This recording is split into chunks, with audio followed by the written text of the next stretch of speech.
I have the pleasure of interviewing LibertyCon's Master of Ceremonies, Seanan McGuire. Thank you for taking the time. Thanks for having me. One of your friends wrote a bio of you in 2009 for a convention you were attending. She opened by writing, Seanan is a blogger, an advocate, an advice columnist, and a businesswoman. She's a dreamer, a philosopher, an artist, and a madwoman. She's an award-winning composer and performer, a lifelong poet, and sooner than she can really quite believe, a published author. Now, a lot has changed for you since 2009 when she wrote that. And I'd like to begin by speaking about your awards. You were the winner of the 2010 John W. Campbell Award for Best New Writer. Your novel Feed, which was written under the pen name Mira Grant, was named as one of Publishers Weekly's best books of 2010. In 2013, you became the first person ever to appear 5 times on the same Hugo ballot. And finally, your novella, Every Heart a Doorway, received the 2016 Nebula Award for Best Novella, the 2017 Hugo Award for Best Novella, and the 2017 Locus Award for Best Novella. What were you doing when you learned you had won these awards, and what was your reaction? I mean, for the at the time Campbell, it's the Astonishing now, but for the Campbell, I was actually in the audience in Melbourne, Australia, being very, very grateful that they give that award out at the beginning of the ceremony, because I was crushing my poor friend Kat. Like, it was not okay, the amount of damage I was doing. And to be fair, upon winning, I lost the ability to distinguish sounds, colors, noises, everything just kind of went away. And then I got up and gave the worst acceptance speech in Hugo history. I am not sure I said a single coherent thing that entire speech, but I grew up in fandom, and my foster mother in high school was a Hugo admin. So winning anything even remotely associated with that award was a huge deal for me. I was not able to attend the Hugo Awards in 2017 when Every Heart a Doorway won, because it was held in Helsinki, and I had other commitments that kept me from leaving the country. So I was actually at Disneyland when we found out that I had won.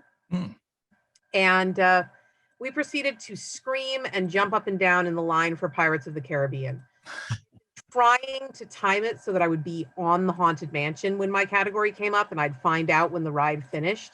But unfortunately, we were just ever so slightly off our tempo there. Disney security got called. So they wanted to know why we were making such a fracas. And Disney security found out why we were making such a fracas. They gave me a button and told me that I was very special.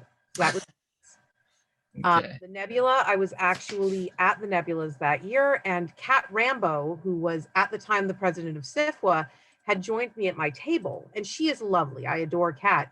But she had put her chair on the skirt of my dress, and none of us realized it until I won.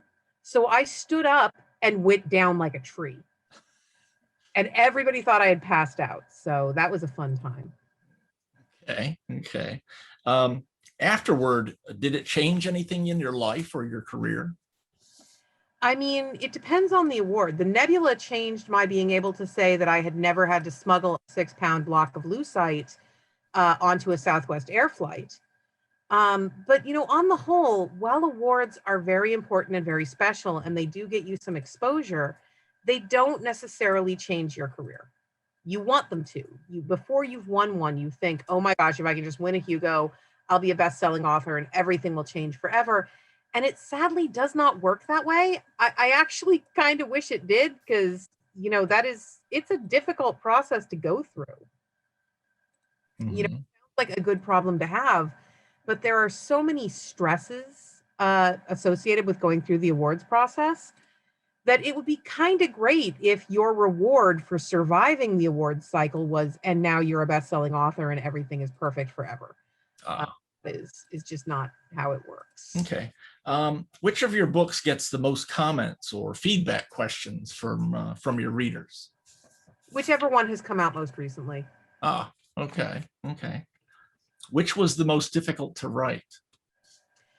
Probably Rosemary and Rue. That was my first book, and first anythings are going to be a little bit more difficult than once you've gotten some practice.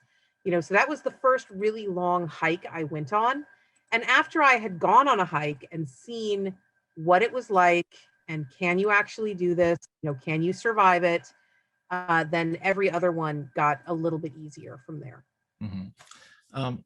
Of which of your books are you most proud, and which sells the best? Because I'm guessing maybe they're unrelated.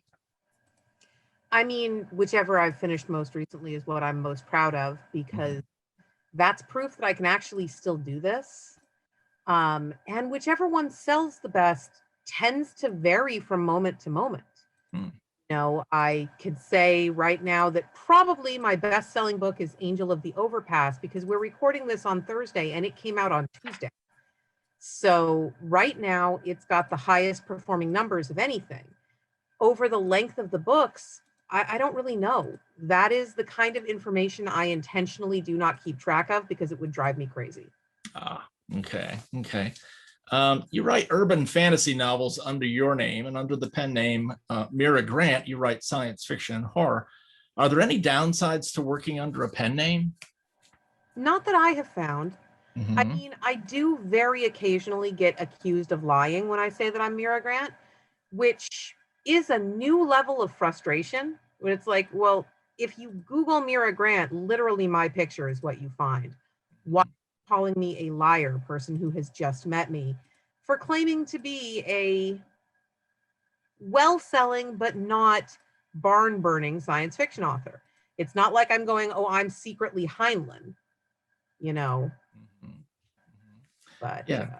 When I was getting ready for this interview, I took a peek at a few videos on YouTube of you being interviewed, and some of them showed up under your regular name, some under your pen name, which I was already aware that you had the pen name, so it was not a shock. But I think it would be a shock for some people. Yeah. It can be a surprise, especially since a lot of people cheerfully dismiss the entire urban fantasy genre as being vampire pornography. Hmm. So if you've decided that all I do is write about ladies having sex with pretty vampires, and then you find my Mira Grant work, which is genetically engineered tapeworms and zombie apocalypses, that could be a little bit bracing. Okay. Do you outline your stories before you write them, or do you write by the seat of your pants? I am neither a plotter nor a pantser. I am kind of the hybrid, which is a gardener. I Hmm. plant things and then I sit back to see how they'll grow. Okay.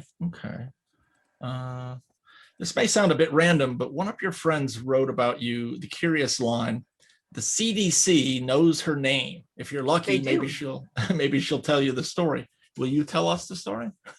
So I believe the specific bio that you read aloud from specifies that I'm an award-winning composer. That is not an exaggeration. I'm a member of the FILK community, which is the folk music of science fiction and fantasy fandom. I have been since I was a teenager, and I have won the FILK community's greatest award, the Pegasus, multiple times, including for songwriting. So I am actually an award-winning composer. That's not just smoke and mirrors. Mm-hmm. Well, one of the songs that I wrote is called The Black Death, and it is essentially a 7-minute long Schoolhouse Rock style song explaining the epidemiological origins of the Black Death in Europe and exploring the concept that the Black Death in Europe may not actually have been caused by Yersinia pestis, but could have had a different causative agent. Which that particular oh, pardon me, I'm sorry. It's quite all right. And then she died.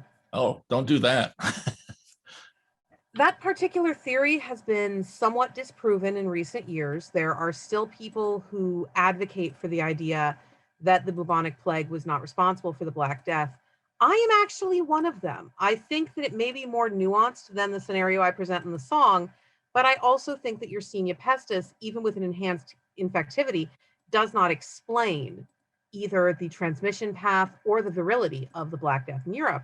But so I wrote this 7-minute long song talking about what may have caused the Black Death, and it's very chipper and it's very succinct in many ways, despite being 7.5 minutes long. And it explains basic epidemiological concepts in order to make them fit into the song. Like, what's a droplet-based transmission? What's the point of quarantine? What do all these things do? So I released the song. It's on my album Red Roses and Dead Things.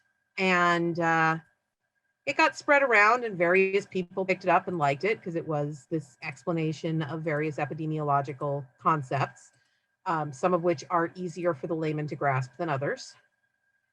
And then I was researching Feed, which is the first book that was published under the Mira Grant byline. And Feed required me, I say required, there was no one holding me to it, but I am in fact me, and I like science, and I like science that actually hangs together and is coherent.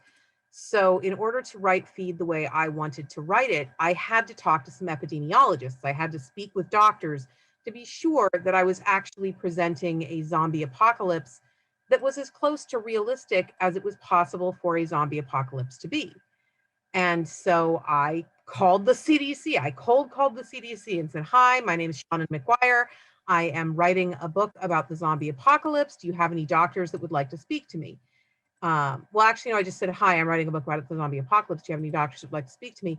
And the poor receptionist that I was speaking to, whose job it is to keep people like me away from the epidemiologists, is like, "I don't know if that's a thing that's going to happen.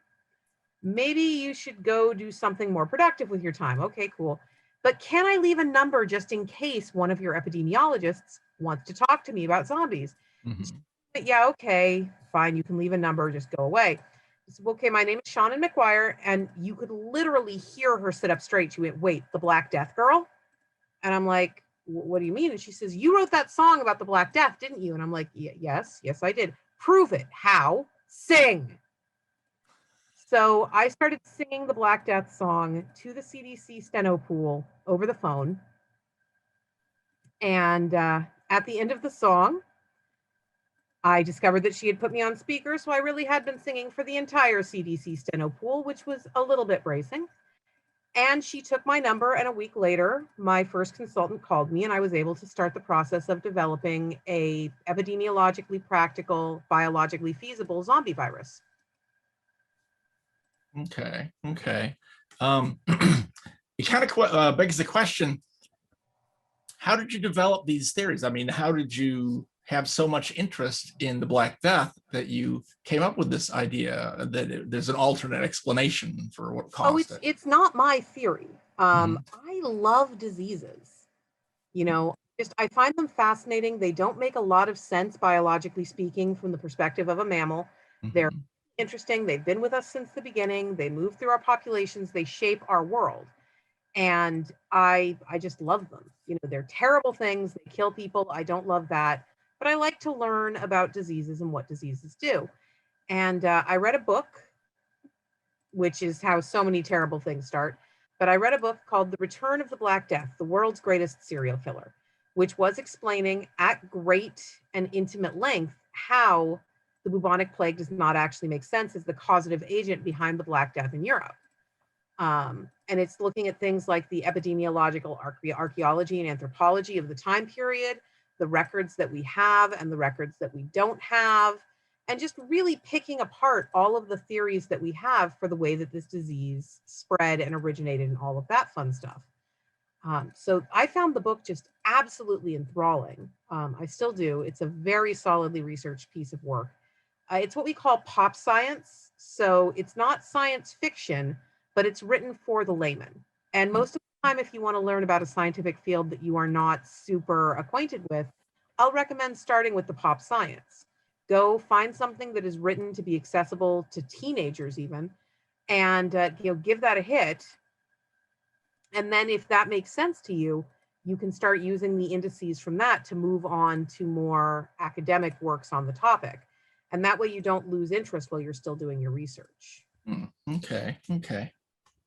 Excuse me a moment.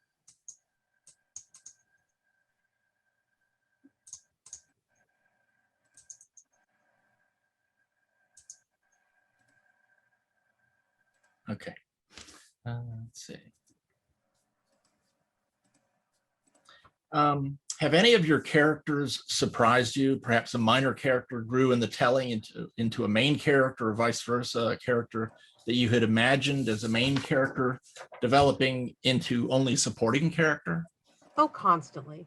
Mhm. I think that that is one of the natural consequences of being a gardener, is that since you are planting things and trying to make them as logical as possible, you are allowing the narrative to have a certain amount of say in its own progression. So characters surprise me all the time. Mm, okay, okay. Um, Titles. Do you struggle with them, agonize over them, or just throw out any old thing? I mean, neither. So titles, it depends on the series, but most of my series have a very firmly set structure for what a title looks like. You're not going to title a Toby Day book the way that you would title one of the Mira Grant books. It just wouldn't make any sense. So for the Toby books, I have a file of Shakespeare quotes that I draw from the encrypted books. I go with whatever fits the story I'm trying to tell. For the Every Heart a Doorway books, those can be a little bit more weird and fairy tale-y. As far as I'm concerned, the title of a book is the first step in telling the story. So you want to try and make sure that it is as connected to your story as possible. Mm-hmm. I've heard some authors say that they write the title before they write the book. I think that's pretty normal. You have to title every project. Mm-hmm. If the title changes in the process of the project, you have to have something to save the file as. Mm-hmm. Or you're one of those weirdos that writes a whole book without saving their file, and you are both some kind of horrifying trickster deity and too scary for my blood. Okay, okay. Um, I know you cover two different genres. Have you ever been tempted to write in yet another genre, even if only a short story? I mean, I cover a lot more than two different genres. I write urban fantasy, science fiction, biomedical techno thrillers, middle grade fiction, modern adult portal fantasy, and superhero fiction. Okay. Do you write them under only those, your name and your pen name? Well, I have a third pen name, which is A. Deborah Baker, and she is actually on the Locust ballot this year for middle grade fiction. Oh, excellent, excellent. Okay. Um, you write and perform filk music and have released it on CDs. What put the first spark in your mind that this would be a cool thing to do? I stumbled into a filk room when I was 14 and decided that these were my people. Okay. I've been to filk performances at LibertyCon and Con Carolinas, but I don't know that much about it. And so I don't really feel qualified to ask very many questions about it. That's fair. What questions should I be asking about filk? I mean, what is the history of filk is always a good one, though I didn't prep for that question. Is the community still a thriving part of fandom? Is filk an integral part of fandom? What filk should I be listening to? If I am someone who doesn't really know the community, doesn't really know what's on offer, where do I begin? And what are some of the answers to those questions? I mean, there is so much filk out there. The filk community is still doing great. It's a self-identificational community, meaning that you can be a geeky musician and not a filker if you don't want to be a filker. But if you say you're a filker, we will accept that you are no matter what. Not all filkers are musicians. Some of them just come to listen. A great many filk recordings are made with a dictation microphone set up in the middle of a filk circle, so they don't necessarily have the highest quality. You can find very high quality filk recordings. You also will find that your experience is better if you just go to a filk circle, sit down and listen. We'd love to have you. It is not a super insular community. Everyone is welcome. Okay, okay. Would Tom Lehrer be considered a filk? Tom Lehrer is not a filker because Tom Lehrer does not wish to be considered a filker. But if you were to perform a Tom Lehrer song at a filk circle, you would be welcomed and people would be singing along. Okay, okay. You're also a cartoonist and draw an autobiographical webcomic called With Friends Like These. How did that get started? My friend Kate, who is also my PA and is a delight, used to joke that we were a webcomic. So I started drawing the webcomic. Okay. Okay. Let's see. You also draw art cards. I looked at a number of them on your website. They seem to feature characters from your stories and novels. Is that true? Some of them do.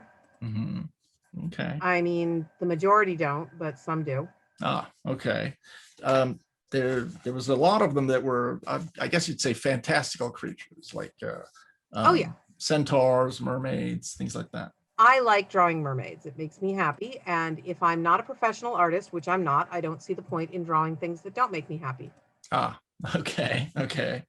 Let's see. You have attended many science fiction and fantasy conventions, usually as one of the featured guests. What is the draw for you? That is to say, what motivates you to attend? I mean, it's kind of interesting that you say usually as one of the featured guests, because as you made a point of pointing out at the beginning of this interview, my science fiction career as a professional author started in 2009. I began attending science fiction conventions in 1993. Hmm, So I have been a part of this community a lot longer than you're kind of giving me credit for here. okay. So part of the draw of going to science fiction conventions is that this is my family, this is my community. I have been a part of this community for my entire adult life. I've never been anything else. And one of the frustrating things about transitioning from purely fan to being seen primarily as a pro is that now I do get people acting like I'm somehow intruding in the space that has been my space for my entire life. You know, I'll show up at the green room and staff conversations will stop, or people will act like I must be there solely because I want to be worshiped.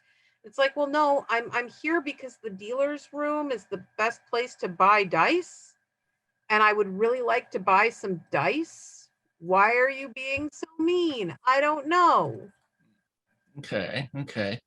Um, let's see. What panels do you enjoy most? I'm assuming you enjoy panels. I do enjoy panels. Mhm. I like anything where they've got a good moderator. And a good moderator is not someone that is shutting people down constantly. It's someone who is guiding the flow of the conversation and making sure that the people who are maybe a little bit less verbose get their opportunity to talk. You can probably tell from listening to me that I am a reasonably verbose person. And I'm aware of the fact that I can be a goddamn wrecking ball. If you give me the opportunity, I will just talk and talk and talk and talk, and I will roll right over everybody else.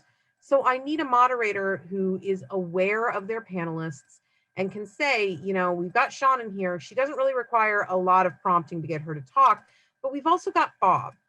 And Bob has some great stuff to say, but Bob will never start it. So I have to, as the moderator, occasionally prompt Bob to make sure that comments are being made and that participation is happening. The topic honestly doesn't matter nearly as much as the moderation. Okay, okay. Um, have you ever met one of your heroes, and can you tell us about it? I mean, I bought French onion soup for Peter Beagle and he wrote The Last Unicorn, and that was pretty cool. Mm-hmm. Mm-hmm. That sounds pretty cool. Yeah. He's a nice guy. I like him a lot. Okay. Okay. Have you ever been on a panel where you were the only person where only one person did all the talking and you were kind of shut out? Oh, absolutely.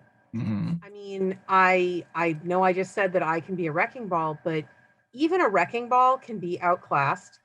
And I try very hard because I have been doing panels since I was 14.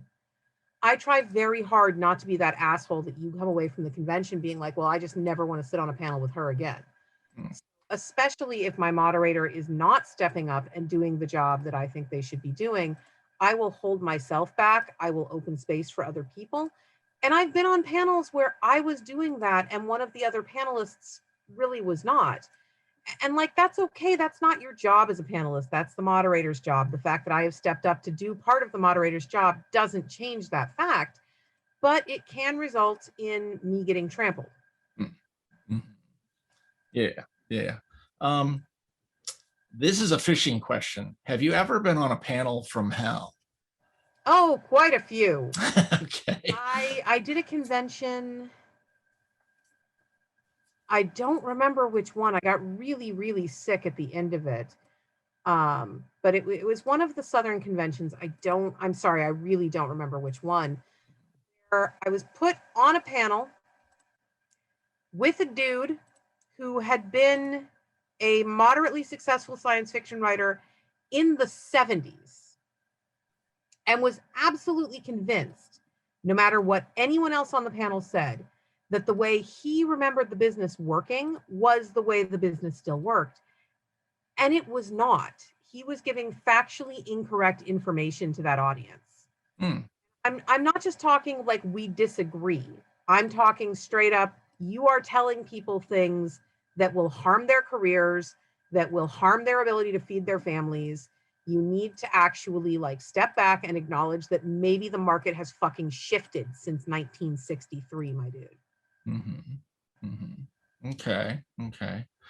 One of your biographers said Seanan may be the only person on the planet who admits to using Keith Muir's horror films of the 1980s as a checklist. For those unfamiliar, that is a reference book with over 1,600 pages, according to its Amazon listing. And even in paperback, it sells for $50. If you do you really use it as a checklist, and has it helped your writing? I mean, not anymore because I finished it. So Oh, okay. I watched every single horror movie in Kenneth Muir's horror films of the 1980s and of the 1990s and of the 1970s. Wow. I have to say, I regret some of those choices. Okay. When I say every movie, I don't mean every movie with a rating of 3 stars or above. I don't mean every movie that he said was worth watching. I mean every movie. Like, mistakes were made. Okay. I watched Ed Wood's, what is it, Plan 9 from Outer Space, and Some Plan 9 from Outer Space is better than some of the films in there. wow. Okay. He has one movie called Home Sweet Home, which is a Thanksgiving slasher film that he rated 0 stars and included in the review that if he felt he could ethically have done so, he would have taken stars away from it. He would have put it into negative stars to give those stars to other more deserving films. Wow. He was right. Okay. What was the name of that one again? Home Sweet Home. It's a Thanksgiving themed slasher movie. That is 2 hours of my life I am never getting back. Okay. Okay. Let's see. One of your bios says Seanan lives in an idiosyncratically designed labyrinth in the Pacific Northwest. Is that your house? Yep, that is my house. Is that an accurate description? I'm not sure what the hell the architect was smoking when they built this place. I love it. It's a great house. It's perfect for me. That's why I bought it. But there are dead people in the walls. Like, we're 90% sure that there are dead people in the walls. Ooh, wow. Okay. Let's see. This kind of goes back to one of the things you were talking about earlier. She has a strongly held and often expressed beliefs about the origins of the Black Death, the X-Men, and the need for chainsaws in daily life. What is that talking about? All those things are true. I just really love chainsaws. Okay. They make me really happy. And the X-Men, I'm not going to say the X-Men were my first fandom because that would be untrue, but the X-Men are probably the fandom that is dearest to my heart. So lots of opinions about the X-Men. Okay. Okay.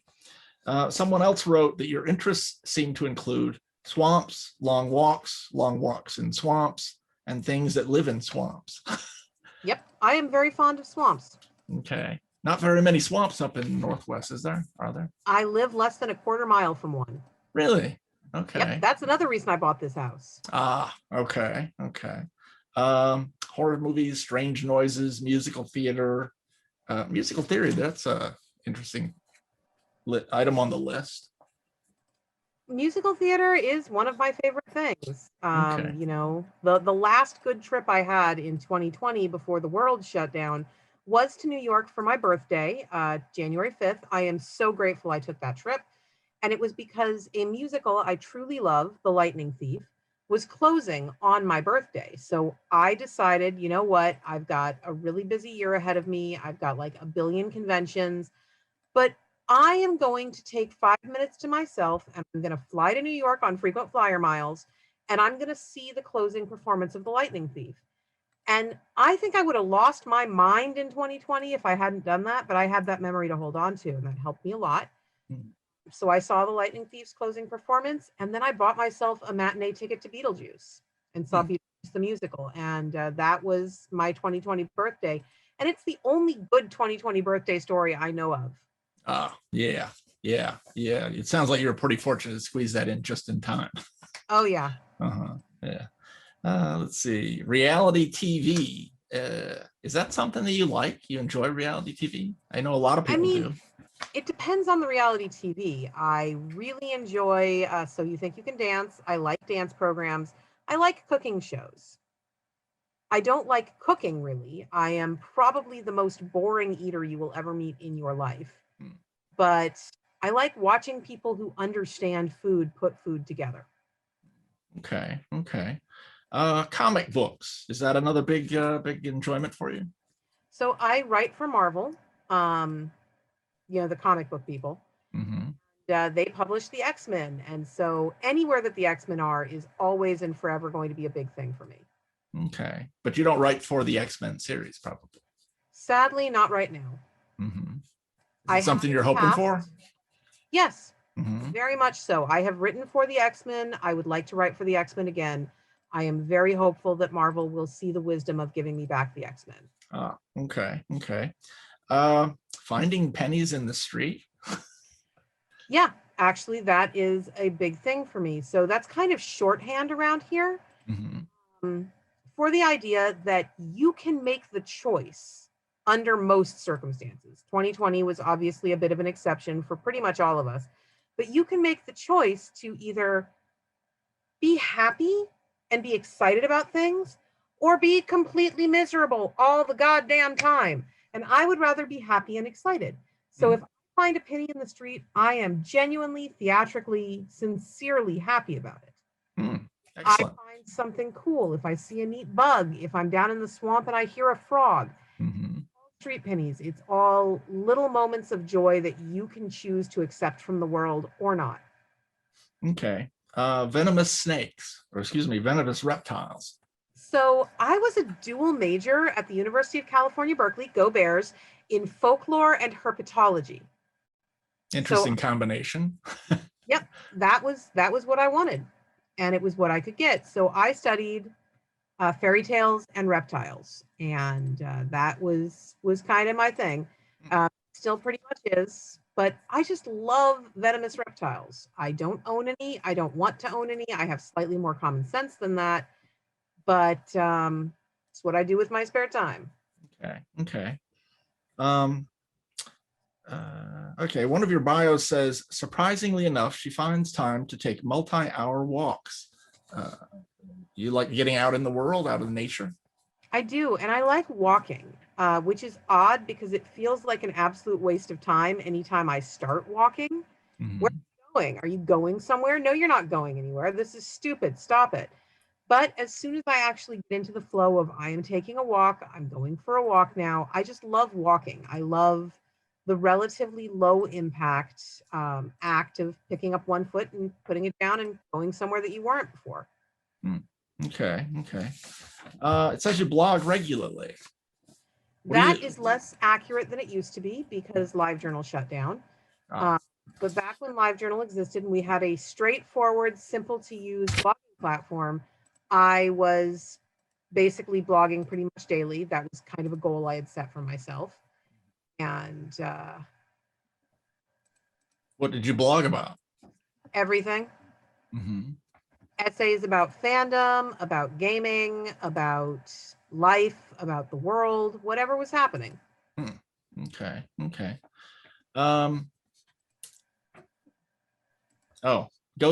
go to pretty much any movie with the words blood, night, terror, or attack in the title. That is still true. Okay. I think the downside of conflating every bio you could find on my site is that you are going to find repeated information quite frequently. Yeah, yeah. Seanan likes horror movies. That's not a surprise anymore. Mm-hmm. Yeah. Seanan was the Northern California box office take for Slither, which came out 15 years ago, because we're all ancient now. That might be a slight surprise just because of its specificity. Mm-hmm. Mm-hmm. Is there anything that I have not thought to ask about that we haven't covered?